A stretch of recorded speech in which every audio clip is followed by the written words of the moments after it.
So this is at a mine we call Namaldi in the central Pilbara. We're undertaking mining activities, including blasting. One of our controls is we put drones up and record culturally sensitive areas around the mine. And as part of that monitoring, we identified that a rock and a small tree had moved following blasting activities. So we immediately paused mining activities. We informed the traditional owners and the regulators, and also sent a note to employees. We're sorry that this has occurred. We're working with Muntugurra Guruma to really understand what happened and ensure we make whatever changes we need to make to our controls. What do you think happened? So the blast was designed so that it mimicked effectively what you'd see in the natural environment, and so we're unsure at this stage. What we do know for certain is that the rock and the small tree has moved.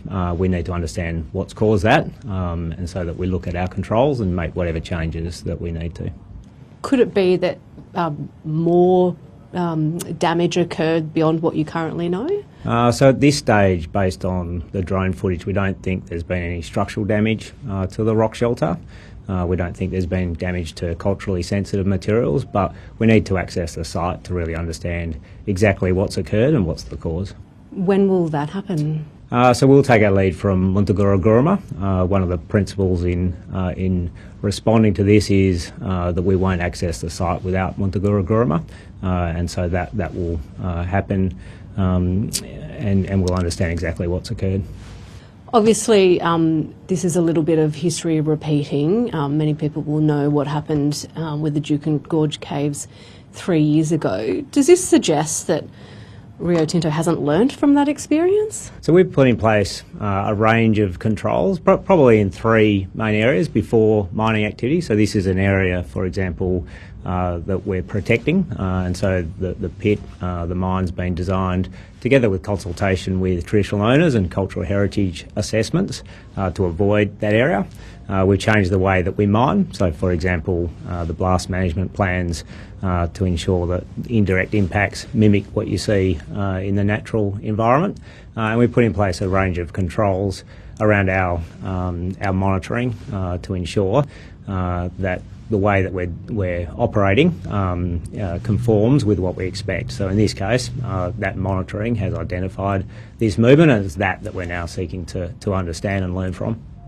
So you said, there are controls in place. So are you, I guess, more aware of culturally significant sites and therefore avoid them, or how do you manage that? I think our awareness has certainly increased. I think one of the biggest changes is our engagement with traditional owners to really understand culturally sensitive areas, and then we can put in place the appropriate controls to ensure that we don't impact.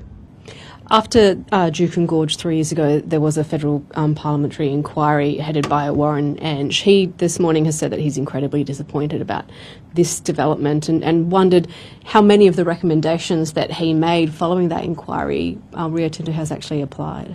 We take this extremely seriously.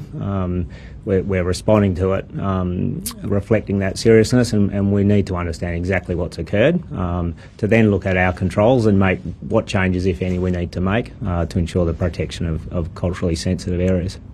You've obviously brought this information to the public now. It happened over a month ago. Why the delay? So at the time, as soon as we identified it, we informed traditional owners, we informed the regulator, we informed our employees at that mine site around what had happened, and that was, for us, the appropriate steps to take. And what about the state government? Well, obviously, we know there are heritage laws that have been put in place and retracted. There's a lot of discussion about that. What have you been talking about this issue with them?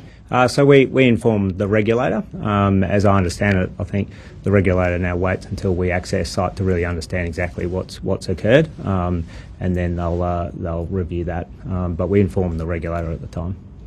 You've obviously been speaking to the traditional landowners. Is compensation part of those discussions at this point? We take our lead from Muntugurra Guruma. We need to access the site to really understand what's occurred. Blasting is an integral part of mining. I mean, you can't have a mine without blasting. How do you navigate this? Because obviously this is an issue that was really brought to light 3 years ago with Juukan Gorge, but clearly an ongoing issue to be managed. How can both happen? So as I talk to people in our community, as I talk to traditional owners, there's strong support for mining. We need to make sure that mining happens in the right way, and that's putting in place some of the controls that I've talked about to ensure that mining can occur and protect culturally sensitive areas. That's certainly been our focus, and that's why we want to really learn from this incident to make sure that we make whatever changes we need to our controls to ensure that can happen.